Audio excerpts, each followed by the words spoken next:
أعوذ بالله من الشيطان الرجيم.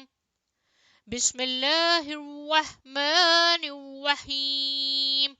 رب اشرح لي صدري ويسر لي أمري واحلل عقدة من لساني يفقهوا قولي. ناظرین، آج میں آپ کو یا قادرو کا وظیفہ بتاؤں گی. آپ کو کسی قسم کی حاجت ہو، کسی قسم کی مشکل ہو، آپ کے دل میں کوئی خواہش ہو، تو آپ اس کو ضرور پڑھ سکتے ہیں. انشاءاللہ اللہ تبارک و تعالی آپ کی دلی مراد پوری فرما دے گا، آپ کی حاجت کو دور فرما دے گا، آپ کی مشکل آسان کر دے گا. لیکن یاد رہے کہ جو بھی وظیفہ آپ پڑھیں، پانچوں وقت کا نماز پڑھنا بہت ضروری ہے. اول و آخر آپ نے درود پاک بھی ضرور پڑھنا ہے، اور جو بھی آپ وظیفہ کریں اس کے ساتھ ساتھ استغفر اللہ، استغفار کی تسبیح ضرور کیا کریں.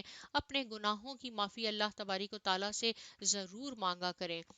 اللہ تبارک و تعالیٰ معاف فرمانے والا ہے، وہ غفور الرحیم ہے.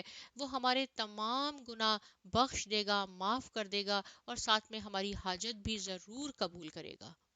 آپ چاہیں تو فجر کی نماز کے بعد پڑھ لیں، عصر کی نماز کے بعد، تہجد کی نماز کے بعد، جب بھی اللہ تبارک و تعالیٰ آپ کو توفیق دے. اول و آخر درود شریف پڑھنے کے بعد آپ 100 بار یا قادرو یا قادرو 70 بار پڑھ لیں، 700 بار پڑھ لیں. جتنی بھی اللہ تبارک و تعالیٰ آپ کو توفیق دے آپ اس کو پڑھیں، اور اس کے بعد اپنی حاجت اللہ تبارک و تعالیٰ کی بارگاہ میں پیش کیجئے، اور اللہ تعالیٰ سے دل سے عاجزی سے دعا کریں کہ اللہ تبارک و تعالیٰ، آپ جانتے ہیں کہ ہماری یہ مشکل ہے، ہماری یہ پریشانی ہے، آپ دلوں کے حال جاننے والے ہیں، آپ غفور الرحیم ہیں. اپنی رحمت سے ہماری یہ جائز حاجت کو پوری فرما لیں. وہ غفور الرحیم ہے، وہ فرماتا ہے کہ تم اس سے دعا کرو میں ضرور قبول کروں گا. کبھی بھی مایوس نہ ہوں، اللہ تبارک و تعالیٰ کی بارگاہ سے، اللہ تعالیٰ کی رحمت سے نا امید بالکل نہیں ہونا چاہیے. آپ دعا مانگتے رہیں، انشاءاللہ انشاءاللہ اللہ تبارک و تعالیٰ آپ کی ہر خواہش، ہر جائز حاجت ضرور پوری کرے گا. جزاک اللہ، آمین.